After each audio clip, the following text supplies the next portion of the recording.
Welcome to Mission Evolution Radio Show with Gwilda Wiyaka, bringing together today's leading experts to uncover ever-deepening spiritual truths and the latest scientific developments in support of the evolution of humankind. For more information on Mission Evolution Radio with Gwilda Wiyaka, visit www.missionevolution.org. And now, here's the host of Mission Evolution, Miss Gwilda Wiyaka.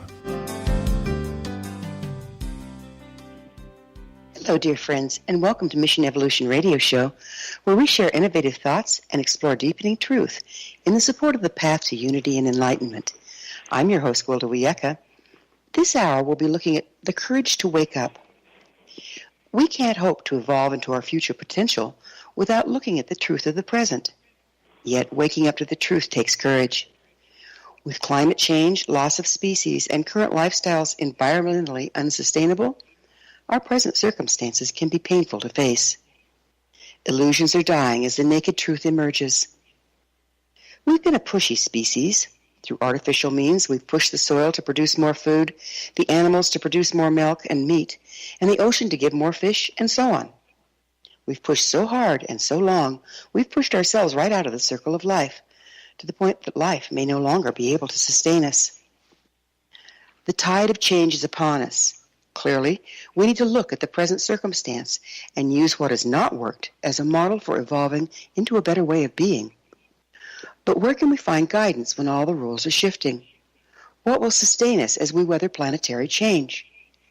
How can we find the integrity to assist a process that may virtually destroy our old way of being? Our guest this hour has spent much time contemplating the situation and hopefully will have some guidance for us.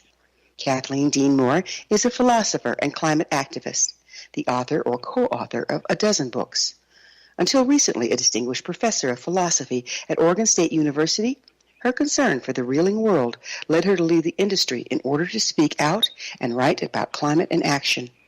Her new books are Moral Ground and Great Tide Rising and Piano Tide, a novel. Her website, riverwalking.com.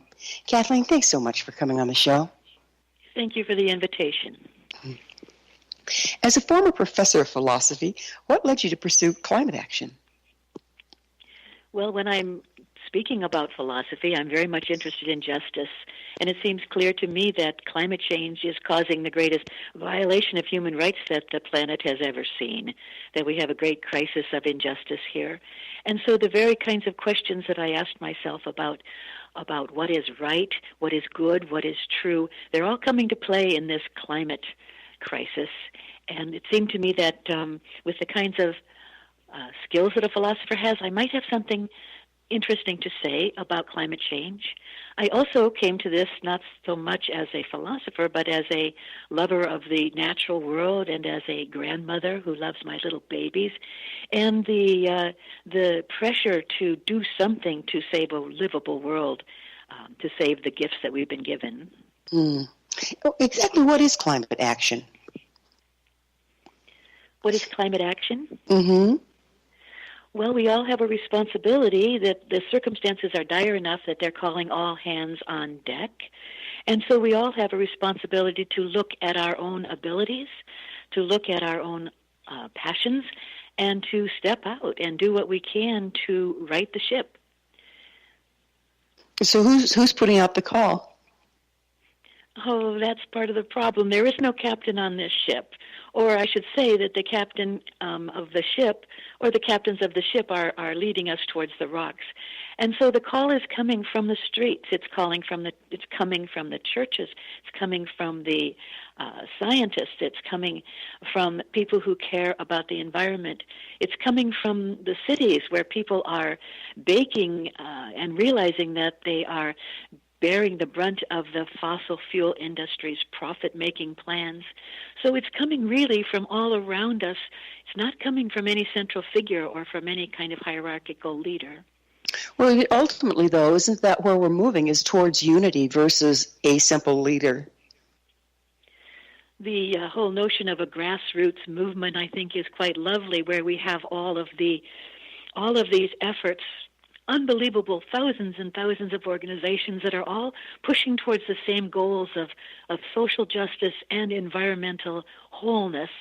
I think we're seeing a wave that is, you know how waves do assemble, and they build on each other, and they have a way of increasing their power just by the accumulation of forces. So I think what we're seeing is a great tide rising.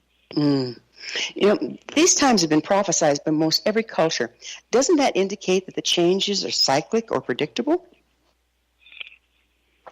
I don't know the answer to that question. I don't know that, but I do think that the situation that we are in has not been seen on the planet before. We have, of course, had times of crisis. We've had times where we have, all around the world, overgrown the capacity of the land to support us. And we've gone through collapse and renewal and so forth.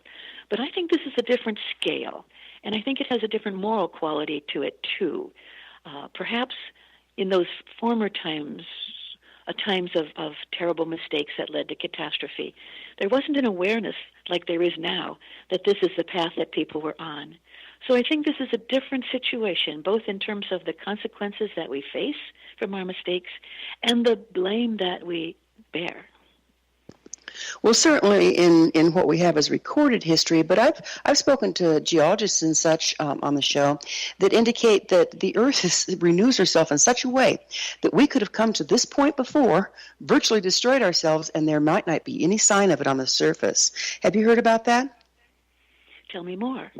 Isn't that it? That's all I know. I just wondered if you knew anything about that. That geologically speaking, we could have been at this place at another time, and if it was long enough ago, it would not show on the surface of the planet now. I find that pretty fascinating. Well, I think that is fascinating.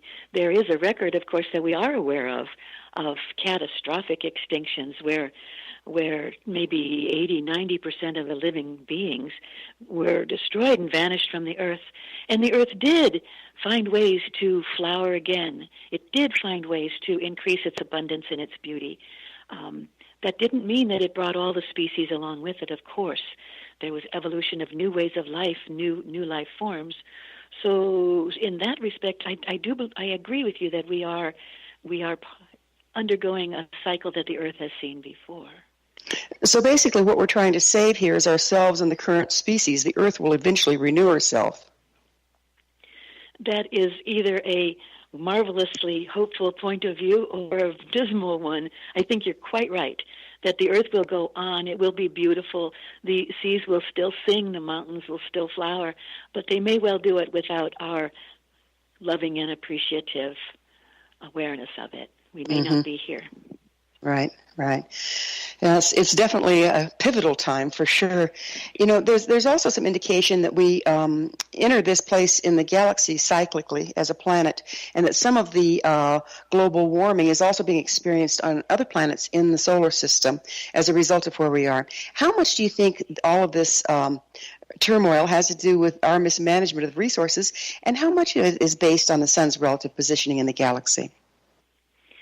I don't believe that we can blame the sun or that we can blame the natural cycles. I think there are, of course, those natural cycles, and they do, of course, affect the planetary climate. But what we're seeing now is a rise in carbon dioxide, and what we're seeing now is a dramatic change that we have to assign, I think, to human culpability. It would appear many are still in denial of our situation. Why do you suppose that is? Oh, that's a really interesting question. The contemplation of the changes that we have to make in our lifestyle and the very comfort of many of us, I think, causes us not to focus on the future. It causes us to not look back and see the costs of what we have accomplished. It doesn't allow us to look forward and see the consequences. So maybe it's just fear of change that requires us to deny it. Maybe it's the lies that have been fed to us or the silences that have been required of us that leads to denial. Maybe it's the fact that we don't want to acknowledge that we have gone the wrong direction. That would require a certain kind of honesty that maybe we're not capable of. But mostly I think that it's a result of a disinformation campaign that has been spectacularly successful. But aren't we each responsible for seeking the truth regardless of what's in the media? We absolutely are. And not just speaking this truth, but speaking the truth. You know, the statistics in the United States are alarming that there are, it's way more than 60, almost 70% of people who think that climate change is a serious issue. But of those, fewer than half, 3 out of 10, even say the words climate change in any given month. So we have a crisis of quietude. We have a crisis of silencing that I think we have to find our own voices to counter. It seems like such a huge problem that the individual would rather just go to sleep to it than be overwhelmed by it, by the magnitude. Those, as you say, that is exactly the problem that people think they face. But there's a third alternative. There's an alternative between denying or being unaware of it and being swamped by that. And the third alternative, of course, is acting in defense of what you love. So what we're finding is that the people who are taking action, who are joining up with their compatriots and doing what they believe in. We're going to have to speak about action on the other side of a commercial break, but it is time for a short pause. Kathleen and I will be back after this commercial break. You're listening to the Mission Evolution Radio Show, coming to you on the X-Zone Broadcast Network, www.xzbn.net.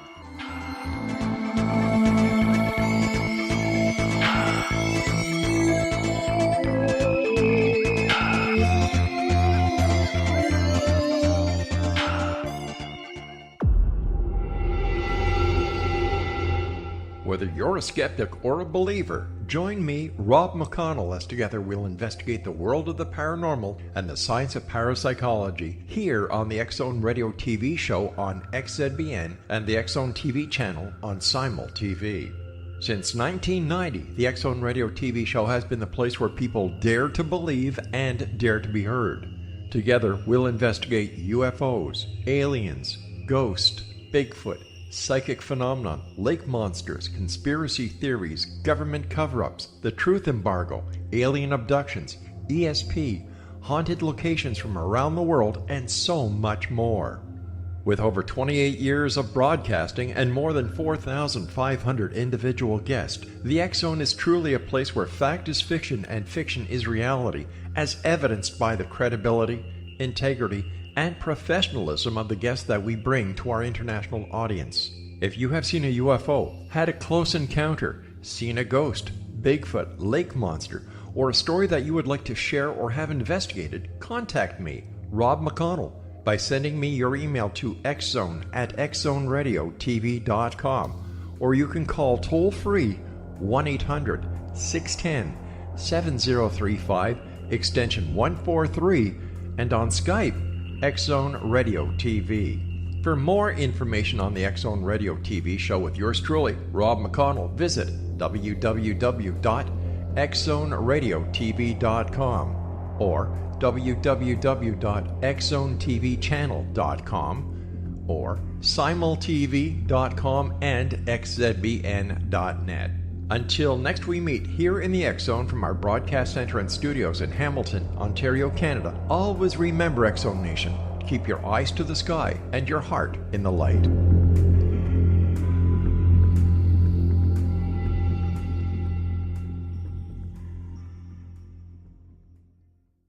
You have heard of the X-Zone? Now watch it on Simul TV, plus 500 video games, live TV channels, free video on demand, worldwide, and more.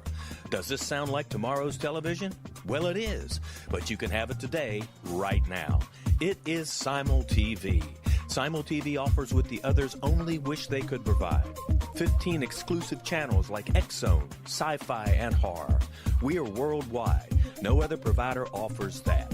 500 built-in video games. No need to have an extra expensive system. We have them included. Free video on demand. Live streaming events from around the world. Interactive online network, and much more. Tomorrow's TV today. Simul TV. Sound too good to be true? Well, it's not. You can have SimulTV today. Sign up at simultv.com. Do it today.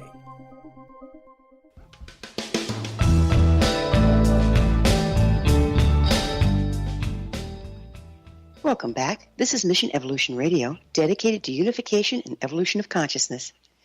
Remember, past episodes are available on our website, missionevolution.org. I'm your host, Gwilda Wiyaka. Our special guest this hour is Kathleen Dean Moore. Her website, riverwalking.com. Kathleen, we were talking about third options. I really like third options, and you brought up action. Would you mind continuing with that thought? Right. You know, when I'm traveling and speaking about the moral urgency of climate action, the question I get more than any other question is, what can one person do? Mm-hmm. And it's often asked in a voice of real despair. And my answer is nothing. One person alone can't make a difference. So the big thing that people have to do is join up with others and form communities of action. They ask themselves two kinds of questions. What do I love too much to lose? What would I devote my life to saving? That kind of passion, then, they need to find their organization that is in defense of that. Are you a person who cares most about clean water? Well, then maybe you need to be joining up with people who are working on stopping fracking in your community. Are you a person who cares about wild animals? Then maybe you belong with the group of people who are rehabilitating habitat. What do you care more about? Then go with those people and organize yourselves into action. So it sounds like you're suggesting that our passion, the thing that we don't want to lose, the thing that we most don't want to lose, actually helps us find our place in the movement, if you will. It helps us find our purpose. Yes, our passion, and then the second element is our gifts. Robin Kimmerer, who's an elder in the Potawatomi people, says, if we want to know what our responsibilities on the world are, ask what are our gifts. The sun has the gift of light, so its job is to raise the morning. The robins have the beautiful gift of song, so their job is to wake the people. The salmon have the gift of beautiful flesh, and their work then is to feed the people. What is your gift? What are you most able to do? What has been given to you as an ability? And that'll help you find your responsibility. So those two together, your gifts and your passion, will lead you towards communities of action, communities of caring. And the beauty about community is 1 + 1 = a lot more than 2. Is that so? Exactly right. And when you go to a meeting and you're just one person speaking out, people can dismiss you as just a crank. But 2 people, maybe not so much, 3 people, that might be the beginning of a movement. Synergy is a wonderful thing, isn't it? It is. Yeah. So I hate to ask this question, but at our current rate, I know you've been studying this, how long do we have before the ecosystem collapses? Oh, that would depend on which ecosystem, and that would depend on where. That would depend on a great deal of chance. I don't know the answer to that question, but many people think that, look around, breathe the air. That climate change has already begun. Look at the sacrifice zones. Look at the rates of extinction. I mean, we are plowing forward at an extraordinary speed towards the edge of this cliff. Or many cliffs. When will ecosystems collapse? Well, they already have, all around us. The frog ecosystem in my neighborhood is gone. It's underneath the Kmart parking lot. Ecosystems are collapsing everywhere you look. It's hard to remember that because sometimes we can't remember what it used to be like. But, we're living it. I had a not so pleasant experience. We had fires up here. I'm in Colorado. We had a lot of fires, and a lot of the smoke really started making the air hard to breathe. Then the air cleared and seemed like we were okay. And I couldn't smell anything, but I could see a haze, and I just started having horrible asthma. Well, come to find out, all the houses burning in California, the chemical residue from that was blowing into Colorado and affecting the air quality. And it really brought to mind to me how interconnected we are and how much trouble we're in.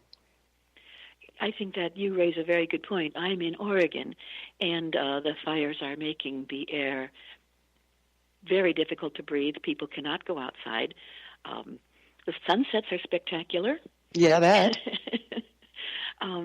Right, right. We have no concept of the interconnectedness of the consequences. And so perhaps that's why we say, well, it's a forest fire. Forests will grow back, not thinking about all the other things that are entering the atmosphere.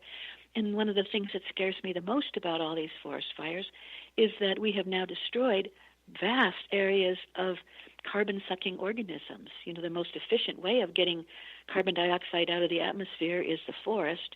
And now not only are those forests burning and increasing the carbon load and the soot load, but they're no longer able to function as filters. So it's a compounding effect. But a lot of the fire, I mean, I know we have climate change going on, and I know that drought and all this stuff is making everything go up in flames this year. But also, how about habitat encroachment and the fact that we have not allowed the natural cycles of fire? I see that around here all the time. There's beetle kill, dead standing, a fire waiting for a place to happen, and yet because there's residences around, we prevent the fires from moving. How much does that have to do with it? I think it's a very great irony, isn't it, that it's our love of those forests. We want to live there. We want to look out our window and see the forest. They renew us. They lift our spirits. They actually physiologically make us healthier, and so we want to be with them. But our very presence there makes it harder for them to thrive. It's a sad story, and it's not an uncommon one, that our love leads us to these big mistakes. Mm. Yeah, again, we think we have a better idea, right? Yes, human hubris, right? The Exactly. pride that goes before the fall. Mm-hmm, mm-hmm. Is it too late to stop this collapse? I mean, some people that I've spoken to say, "Ooh, it's like you were saying, it's already upon us." Is it the tide rising, and we're not going to be able to turn it around? What do you see happening there? It depends on which day of the week you ask me that question. You know, some days I think, no, it's over, it's too late, that the systems and the cycles and the characteristics of human civilization are going to inexorably lead us to extinction. Other days I think, you know, those very things, the cleverness of human beings, our ability to work cooperatively, our ability to imagine a different future, and all these experiments in alternative life forms and alternative economies that are happening, truly thrilling. All these movements towards global justice and all these ways of calling to account the fossil fuel industry that are happening around, they just lift my spirits, and they make me think, you know, there's going to be a lot of suffering, there's going to be a lot of dying, but we can do this. And when we emerge from this planetary crisis, we will emerge wiser, and we will emerge with a kind of clarity about our the consequences of our actions. So, you know, depends what day you ask me. There's both of those points of view, I think, are true. It's interesting how we live in a time when the polarities of viewpoints are coming together. Like you say, one day is one way, and the next day it's the next. How much does our focus have to do with which one actually is the outcome? So if we focus on making a difference versus focusing on doom and gloom, do you think that's going to make a difference? Huge. I think that's huge. And the person who is my guide here is Joanna Macy, who says that we do live in frameworks of our own choosing. In other words, our view of the world is something that we choose, and that there are three frames operating now, she says. One is the business as usual frame. Everything's going to be fine. Science can save us. Technologies will help us out, and the free market is the only way through this. So let's just keep doing what we're doing with a great deal of energy, and everything is going to be all right. That seems to me to be a morally impossible point of view, because the suffering that causes is not bearable. So she says the second one is the time, or the framework of the great unraveling. Everything is falling apart. Ecosystems are collapsing around us. We are poisoning ourselves at a rate that is phenomenally stupid, and there is no way out. She says that, and that is, I think, an emotionally impossible place to live. So the third is the great turning, as you well know, this notion that here is an opportunity. The collapse of the old systems is an opportunity for us to reimagine how we live, what we value, reimagine who we are in relation to the world, and actually create this great imaginative space to make a turning toward a sustainable and just system. So that's the world I think that we need to choose to live in for moral reasons, for psychological reasons. This kind of creative activity, I think, is what will save us, if anything does. This kind of imagining of something new. You know, imagination in shamanic way of looking at things, and also they're seeing some science in this, is what actually sets up the matrix at the quantum level for life to form around, for reality to form around. And so if we're imagining the worst, that's what we're creating. Don't you think that imagining the best then sets up a matrix for the best to happen if we do it in mass? Oh, I think that's absolutely true. Yeah. This imagining the best is empowering us to actually sit down and do that kind of work. Imagining the worst empowers us to sit down and just let it happen all around us. Mm-hmm. Yeah, it's a terrifying thought too, isn't it? You know, we've lost sight of our own personal power in that regard, haven't we? Yeah, I'm thinking of Erica Jong, and I won't get this quote exactly right, but she said the angel put the earth in my hand, and she said, if we fail now, it will be a failure of the imagination. And I think that's about right. Boy, that sums it up, doesn't it? Really sums it up. So when we get to the other side, I'd like to, maybe we can get into how that works and how we can work together with imagination to create a better tomorrow. But it is time for another short pause. Kathleen and I will return to our discussion on the other side of this break. So you stay right there. This is the Mission Evolution Radio Show on the X Zone Broadcast Network, www.xzbn.net.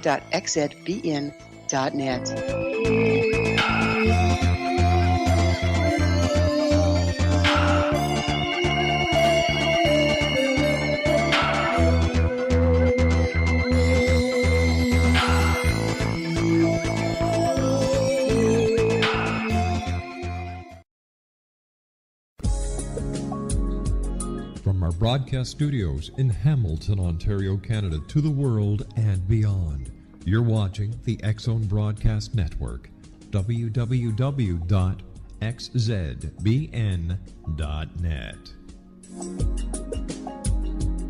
AVS Media Den. You have heard of the X Zone? Now watch it on Simul TV, plus 500 video games, live TV channels, free video on demand, worldwide, and more. Does this sound like tomorrow's television? Well, it is, but you can have it today, right now. It is Simul TV. Simul TV offers what the others only wish they could provide. 15 exclusive channels like X-Zone, Sci-Fi, and Horror. We are worldwide. No other provider offers that. 500 built-in video games. No need to have an extra expensive system. We have them included. Free video on demand. Live streaming events from around the world, interactive online network, and much more. Tomorrow's TV today. Simul TV. Sound too good to be true? Well, it's not. You can have Simul TV today. Sign up at simultv.com. Do it today.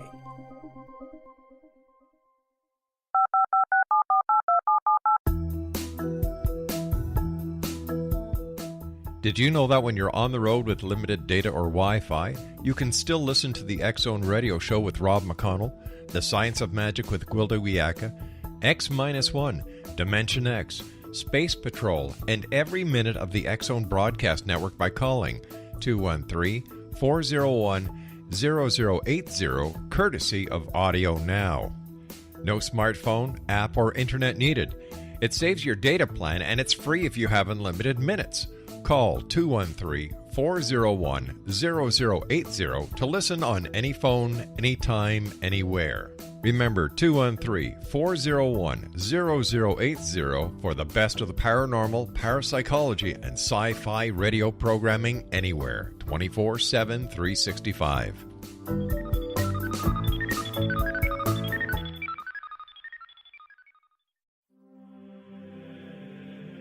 Rob McConnell here, presenting an overview for Nicholas Paul Jennings, author of a fascinating book, Amen. It presents facts revealed by Egyptologists, facts that enable us to understand why Amen is the beginning of creation of God. It provides recommendations for religious leaders of the major religions to unify their beliefs and teach the Word of God. love one another. Amen informs people how mankind conceived God. It was the Egyptians that developed the concepts of a soul, a hereafter, and Son of God. And finally, after the worship of many gods, they conceived the belief in one universal God, the maker of all there is. For more information, visit www.futureofgodamen.com. That's www.futureofgodamen.com.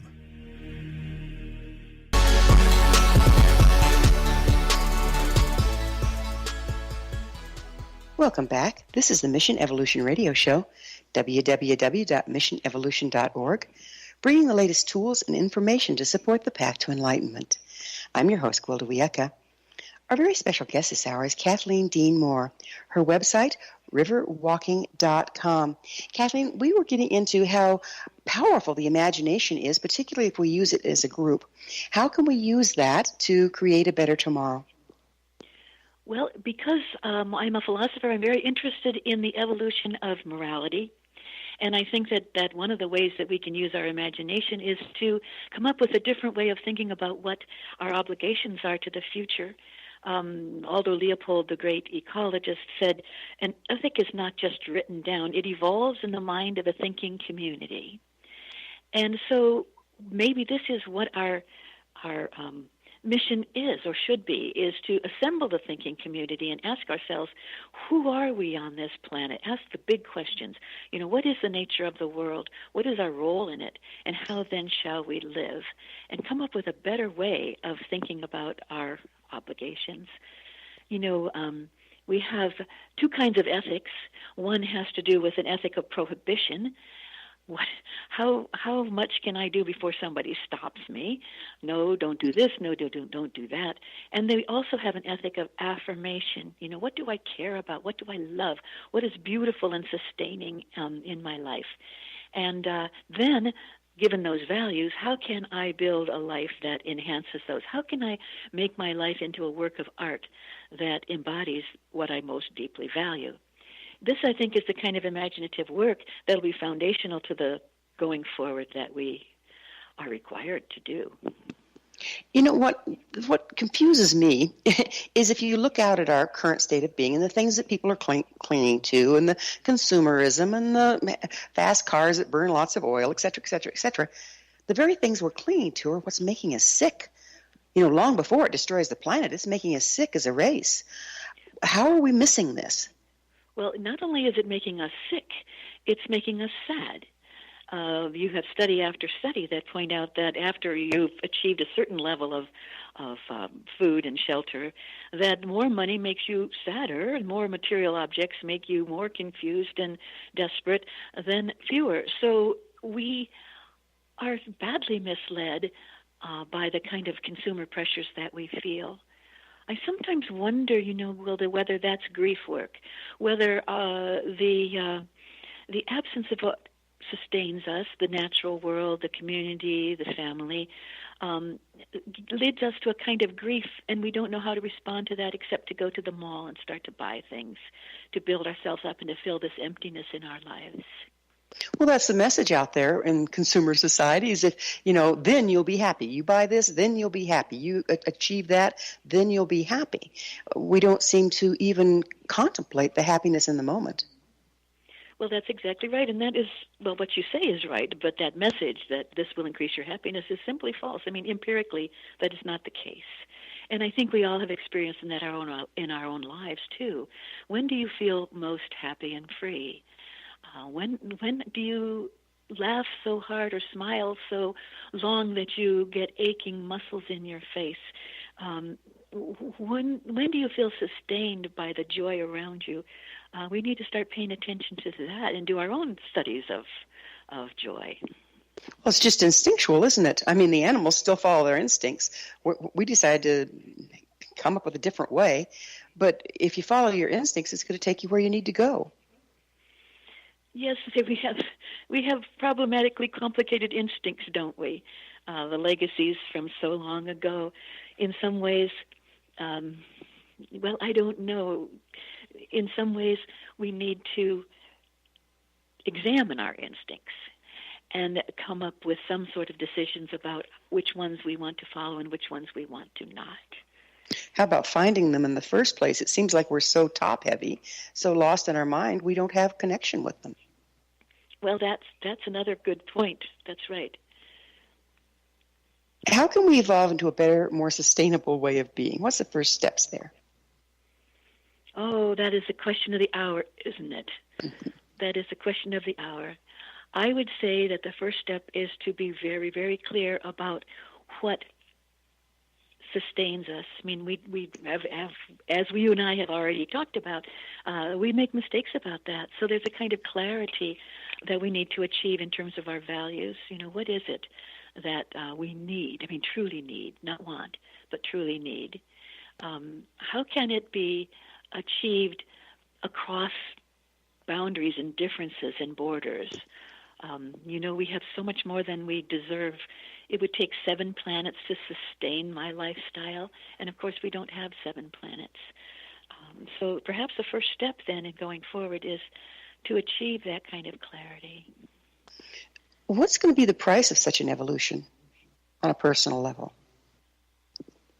You know, there's this cartoon that I think is really pretty funny, and I keep it on my wall. And it has this person standing in front of a lecture hall, and he's pointing to a whole list of things. And there's clean air, there's quiet, there's natural beauty, there's fresh food. There are all these values that are up there. And he says these are the things that we will achieve if we can stop fossil fuels and climate change. And one person turns to the other and says, what will happen if we do all this work and it turns out that climate change is just a hoax? The point being, of course, that the things that we need to do to stop the plunder of the planet are the very sorts of things that would create the greatest increase in our well-being. Yeah, isn't that interesting? Like back to what we're doing is making us sick, you know? Yeah. So, Kathleen, tell us about the hard questions. Oh, gosh. You know, I travel and speak about, as I say, the moral urgency of climate change. And I always get the same sorts of questions. One of them is, how can I act against the fossil fuel-caused climate change when I am a user of fossil fuels? That's how I get to work. That's how I power my car. That's how I that's how I cook my food. So I am complicit in this, and so I have no moral authority to speak out against it. Well, I think that's kind of a con, because the fossil fuel industries say that they are responding to public demand for more and more and more fossil fuels. But in fact, they're working very hard to create it, and they're working very hard to trap us into a system in which we have no choice but to use more and more fossil fuels. I mean, I didn't take a train to work today because there is no train. I didn't take public transportation because there is no public transportation.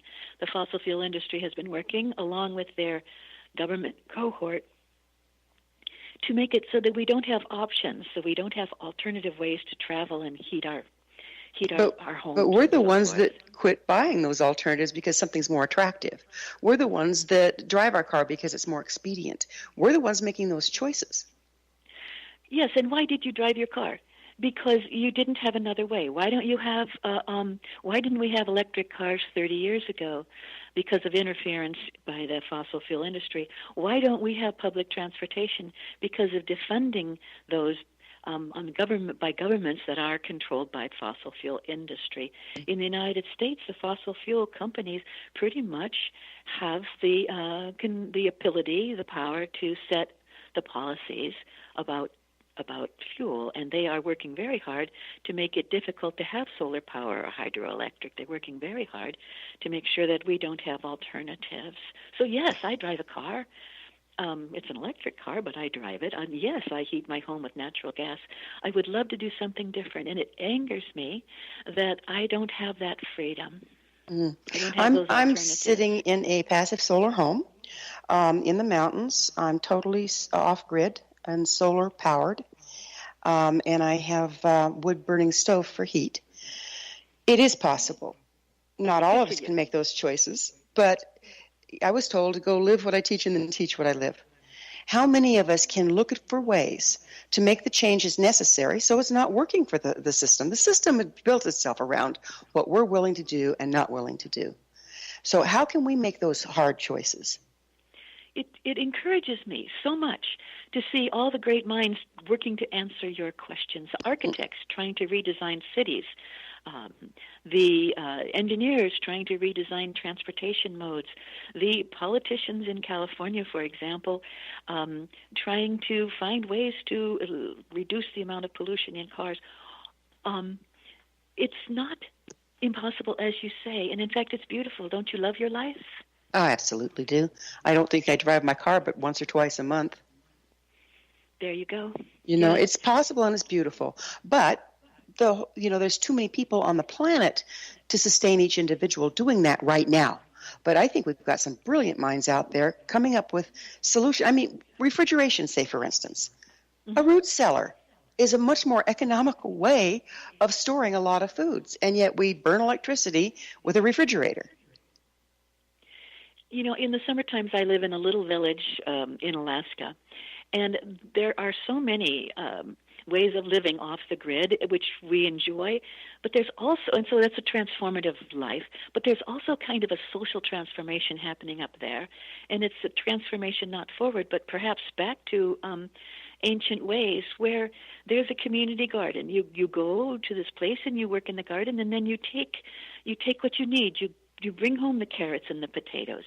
If you go out fishing and you have more fish than you need, which of course you will because of the great abundance there, you stop by and you leave some with your neighbor. It's a lovely lifestyle, and it's absolutely working. There's going to be, We'll pick up on this because it's very near and dear to my heart. But it's time for take another commercial break. Kathleen and I will be back shortly, so don't you dare go away. You're listening to the Mission Evolution Radio Show on the X Zone Broadcast Network, www.xzbn.net.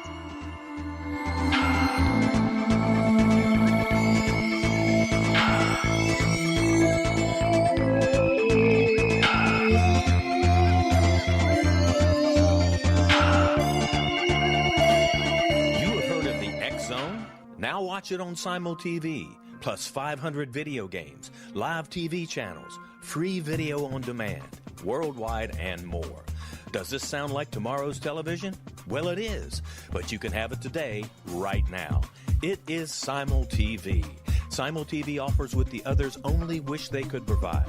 15 exclusive channels like X-Zone, Sci-Fi, and Horror. We are worldwide. No other provider offers that. 500 built-in video games. No need to have an extra expensive system. We have them included. Free video on demand. Live streaming events from around the world. Interactive online network, and much more. Tomorrow's TV today. Simul TV. Sound too good to be true? Well, it's not. You can have Simul TV today. Sign up at simultv.com. Do it today.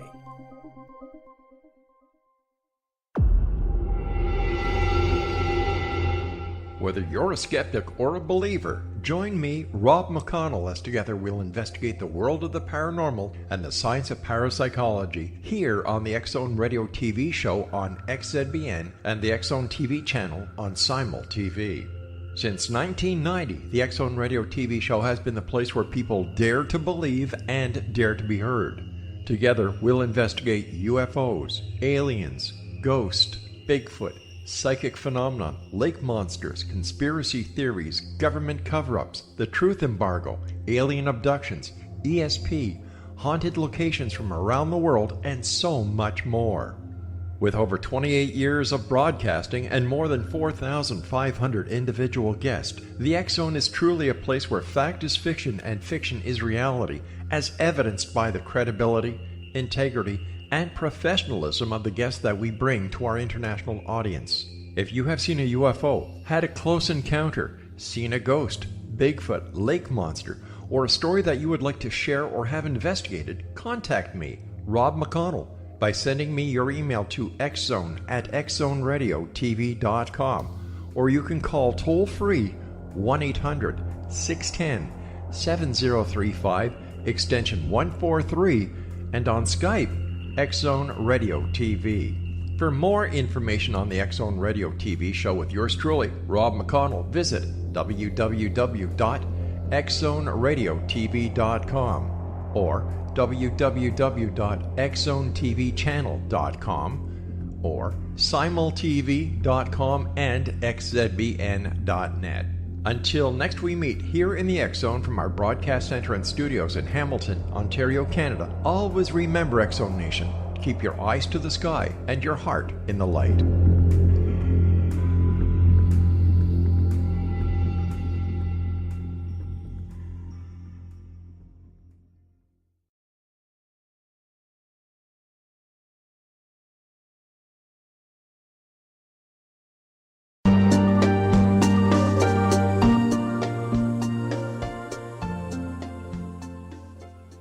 Welcome back. This is Mission Evolution Radio Show, www.missionevolution.org, bringing the latest developments to an evolving world. I'm your host, Gwilda Wiyaka. I always love suggestions from my listeners. You can email me at info@missionevolution.org to propose a topic or a guest that's on your mind. I'm sure we'll all enjoy them. Our guest this hour is Kathleen Dean Moore. Her website, riverwalking.com. Kathleen, we were talking about, in some regards, and I know in Alaska and up in places in Colorado here and various places all throughout the world, people are being drawn to going back to the old ways that actually were more efficient and user-friendly as far as environmental goes than what we've evolved into today, or devolved. Don't you think, or would you speak to, how we can combine all this wonderful new innovative ideas that our people that are trying to create solutions are coming up with the old ways that worked quite well for generations? I think that's right. We're reinventing the old ways. You know, Joanna Macy, once again, the brilliant Buddhist eco-philosopher, says there's 3 things that we have to do. The first thing is we have to stop the harm. We have to stand in the way of those who destroy more or poison more, plow more. The second thing is we need to think of a better way. We need to reimagine how we live. We need to find life ways that work. And the third thing is that we have to reimagine who we are, completely reimagine who we are in relationship to the natural world. And I think you're referring to all 3 of those things when you talk about looking towards other cultures, looking towards other eras to find what has worked for millennia, and to adapt not only the technologies and the practices, but also, I would submit, adapting also the worldview, the answer to the basic questions of who we are and how we should live. So we're not separate. We're not individuals. We are members of community who are naturally born to come together in common effort for the common good. And we are utterly of the earth. We are utterly of the natural world, totally dependent on it and actors in it. I think that this kind of, can we call it a revolution? Let's call it an evolution. It is essential. And it's healthier. It's a double benefit, really. Because, when you're growing produce locally, using raised bed gardens, rotating crops, not plowing, and, organic and good water, the food is so much more vibrant and you get so much more energy out of it, sans the pollution and the toxins. So it's not like we're suffering here to do this. What's keeping us from it? Right. A lot of people are quite worried about the environmental movement because it does privilege in some ways those people who have the ability to do that. So one of the jobs, I think, one of the important things in Joanna Macy's second imperative to find a better way is to make sure that all people have access to this kind of good and healthy food by redesigning the cities, by stopping the corporate polluters who are poisoning the children, and by giving people the options to live the kind of healthy life that you live in Colorado and I live in Alaska. This is something that should be shared. It's a matter of justice. And I see it happening. I do. It's like big cities that are creating the communal gardens or the new buildings going up that have patios that are large enough to have trees and gardens, even in a high-rise. I see hope there. Exactly, and have you been in the Chicago airport lately with that huge garden that they have that just reaches up through the atrium? No, it's true that this is one of the efforts that we're seeing, is to imagine not only how an individual of wealth can live a better life, but how all of us can, and how difficult it is sometimes to do the healthy things when your life is constrained by the recklessness of the corporations who are, polluting your air and water, and that needs to stop in order, that first step, stop the harm, needs to happen in order for the second step to happen, which is live a better way, imagine how to live a better way. Obviously the old ways, not old ways, but the current ways need to die. How can we find the integrity to assist a process that might virtually destroy our old way of being? Right. There's people, there's this kind of a pathology in our way of thinking about integrity in our duties. We, on the one hand, people say, well, I have a great deal of hope that everything is going to be just fine, so I really don't have to do anything. So there's a kind of a foregoing of obligations that's based on hope. And on the other side, there's this same sort of thing that happens on the side of despair. Everything is going to be ruined regardless of what I do, so I don't have any obligations. So either this kind of blinding hope or this blinding despair, I'm off the hook. I don't have to do anything. But that's a false dichotomy, because between these two, the hope and the despair, there's this broad area that is called integrity. Integrity, integer one, a matching between what you believe and what you do, so that you live simply because you don't believe in taking more than your fair share, and you act lovingly towards the earth because you love it, that there's a consistency between what you value and the actions that you do. And it's, I think, even in a world that may be falling apart, or even in a world that may save itself without us, that our obligation then is to find this truthful way of living that's true to our own values. Mm. Well, what's the relative importance of science and the arts in this climate struggle we're in? It's a very interesting question, and I live it every day. Scientists, I think, have this, they call it the deficit theory, the idea that if people just knew, if they knew, then they would take action, if they knew what was happening with climate change, and that the reason we're making so many mistakes is that we have a deficit of knowledge. But that hasn't worked for them, and that they're heroic and courageous in telling the truth, and people still act in ways that are self-destructive. So I think what we need also is a moral imperative, not just scientific knowledge, but a moral imperative to act in ways that honor what we value.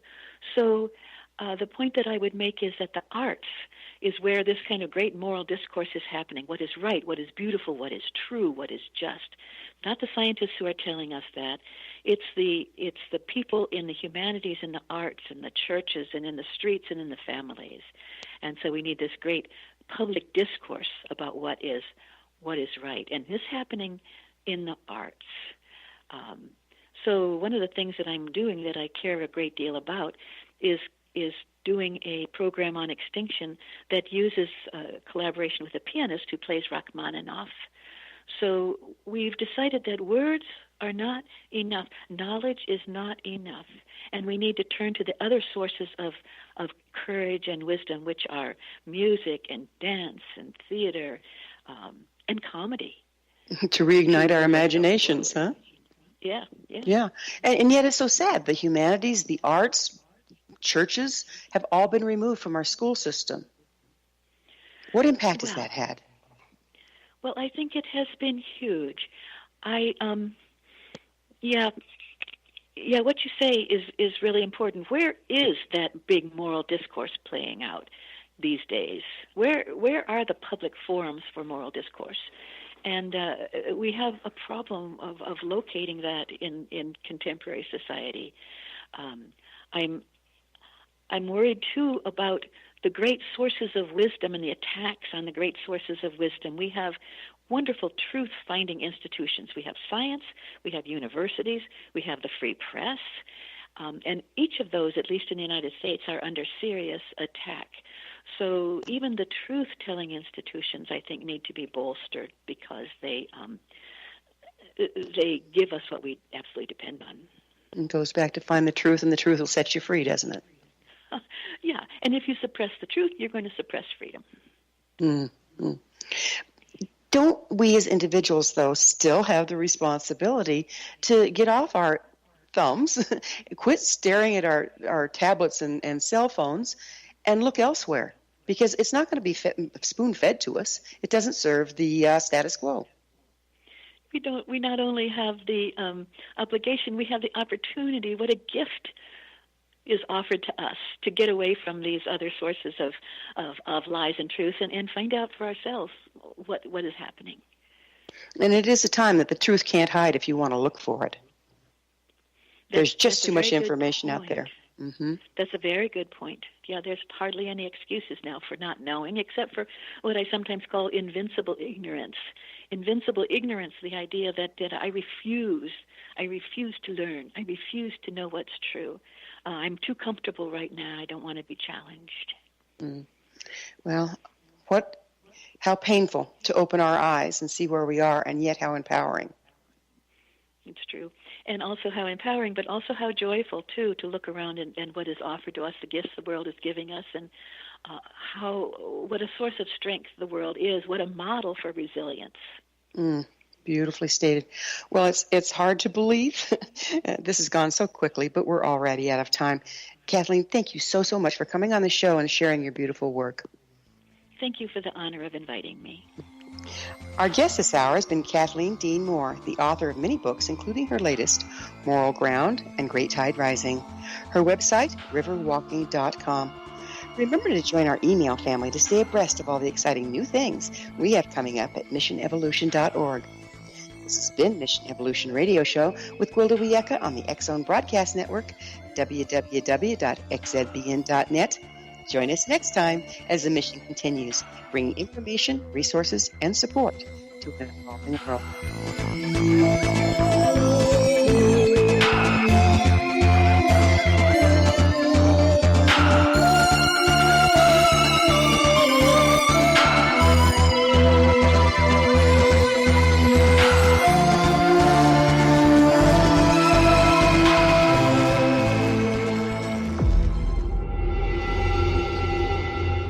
Whether you're a skeptic or a believer, join me, Rob McConnell, as together we'll investigate the world of the paranormal and the science of parapsychology here on the X-Zone Radio TV show on XZBN and the X-Zone TV channel on Simul TV.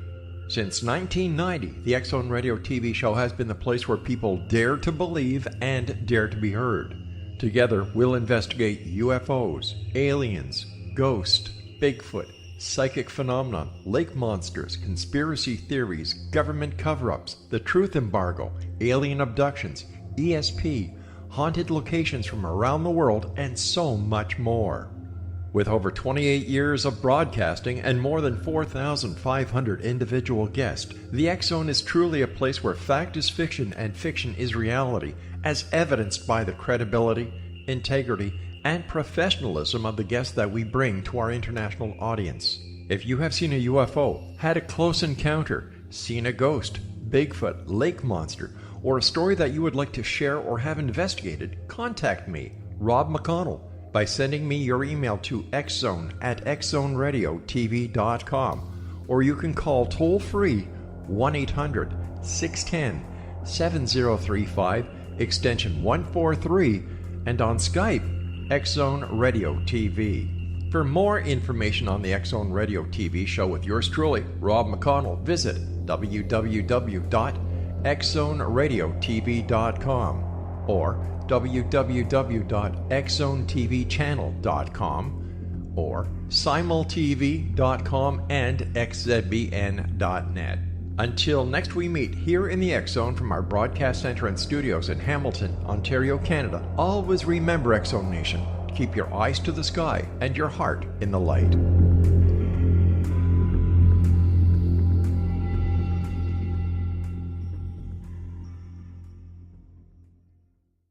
You have heard of the X Zone? Now watch it on Simul TV, plus 500 video games, live TV channels, free video on demand, worldwide, and more. Does this sound like tomorrow's television? Well, it is, but you can have it today, right now. It is Simul TV. Simul TV offers what the others only wish they could provide. 15 exclusive channels like X Zone, sci-fi, and horror. We are worldwide. No other provider offers that. 500 built-in video games. No need to have an extra expensive system. We have them included. Free video on demand. Live streaming events from around the world. Interactive online network, and much more. Tomorrow's TV today. Simul TV. Sound too good to be true? Well, it's not. You can have Simul TV today. Sign up at simultv.com. Do it today.